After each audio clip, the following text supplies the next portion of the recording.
Pada suatu hari, Uzi dapat kabar dari pamannya kalau kakaknya yang kuliah di Jogja mengalami kecelakaan sepeda motor dan dia dirawat pada sebuah rumah sakit di pelosok kota Jogja. Nama kakaknya adalah Reza. Selama kuliah di Jogja, dia memutuskan untuk tinggal di rumah pamannya. Jam 3 sore, Uzi berangkat dari Solo menuju Jogja. Dan sekitar jam 5 sore, Uzi baru nyampe di rumah sakit tempat kakaknya dirawat. Bangunan rumah sakit itu seperti sudah berumur tua. Tembok bagian depannya sudah ditumbuhi lumut dan tumbuhan menjalar. Uzi segera memarkirkan sepeda motornya. Uzi seperti ngeri melihat bangunan rumah sakit itu. Tapi Uzi tepiskan ketakutan itu dengan berdoa dan memikirkan keadaan kakaknya. Setelah sampai di bangsel tempat kakaknya dirawat, Uzi melihat dia kondisinya cukup parah, kakinya patah dan harus menjalani operasi. Singkat cerita, tak terasa waktu telah menunjukkan pukul 11 malam. Uzi memutuskan untuk tidur dan bergegas menuju tikar yang Uzi gelar di samping bangsel, dekat toilet. Uzi langsung merebahkan tubuhnya yang lelah karena seharian beraktivitas. Uzi langsung terlelap dan bermimpi. Di dalam mimpi itu, Uzi melihat cahaya putih kecil, namun tiba-tiba berubah membesar dan semakin membesar, sampai berwujud sosok pocong. Pocong itu wajahnya sangat mengerikan. Di hidung dan mulutnya tersumpal kapas yang mulai membusuk. Tiba-tiba, Uzi terbangun dengan diliputi rasa takut. Alhasil, Uzi gak bisa tidur lagi sampai azan subuh terdengar.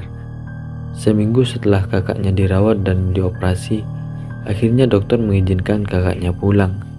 Sore itu, Uzi bersama keluarga paman pulang dari rumah sakit menuju rumahnya. Sementara pamannya tidak ikut bersama rombongannya. Katanya mau ke toko dulu untuk membeli kursi roda buat kakaknya. Ketika sudah nyampe ke rumah paman, Uzi langsung membersihkan dan merapikan sebuah kamar untuk kakaknya beristirahat. Sehabis maghrib, pamannya pun pulang dengan membawa sebuah kursi roda bekas, tapi masih nampak bagus. Langsung saja kakaknya memakai kursi rodanya malam itu. Uzi temani dia jalan-jalan di halaman belakang. Tak terasa jam sudah menunjukkan pukul 10 malam. Uzi pun bergegas mendorong kakaknya menuju kamarnya untuk beristirahat karena jam sudah malam. Kursi roda kakaknya Uzi taruh di halaman belakang karena di dalam kamar kakaknya terlalu sempit. Uzi tidur di bawah di samping tempat tidur kakaknya. Tapi Uzi tidak bisa tidur malam itu. Udara terasa sangat dingin. Tiba-tiba Uzi teringat dengan sosok pocong yang datang dalam mimpinya waktu di rumah sakit itu. Wajahnya yang mengerikan itu melintasi kembali di pikirannya, membuat suasana malam itu menjadi tak bersahabat. Tiba-tiba dari halaman belakang terdengar suara orang berdaham. Uzi pun semakin takut dan diliputi rasa cemas. Tiba-tiba ada suara lagi, seperti benda yang dibentur-benturkan ke tembok. Keringat dingin mulai membasahi sekujur tubuhnya. Uzi bangkit dari posisi tidurnya, mencoba mengambil segelas air yang berada di meja kecil di kamar itu. Namun tiba-tiba terasa ada sebuah tangan yang memegang pundaknya. Hah? Aku kaget. Perlahan aku tengok ke belakang, ternyata itu pamanku. Syukurlah, aku kira pocong. Zi, kamu dengar suara itu? Tanya paman. Uzi hanya menganggukkan kepala. Ayo kita lihat Zi, ajak paman. Uzi mengekor di belakang pamannya dengan langkah mengendap-endap menuju ke halaman belakang rumah. Suara itu terdengar semakin jelas. Setibanya di pintu penghubung ke halaman belakang, Uzi dan pamannya segera melihat apa yang sedang terjadi. Uzi kaget dan lemas ketakutan saat melihat sosok pocong dengan kain kafan kumal sedang duduk di kursi roda kakaknya sambil membentur-benturkan kepalanya ke arah tembok rumah. Wajahnya tampak membusuk, mata, hidung, dan mulutnya tersumpul kapas yang kotor. Saat melihat itu, tubuh Uzi terasa lemas. Sepertinya nyawa Uzi ingin lepas dari tubuhnya. Dan ketika tersadar, Uzi dan pamannya langsung lari menuju ruang tengah.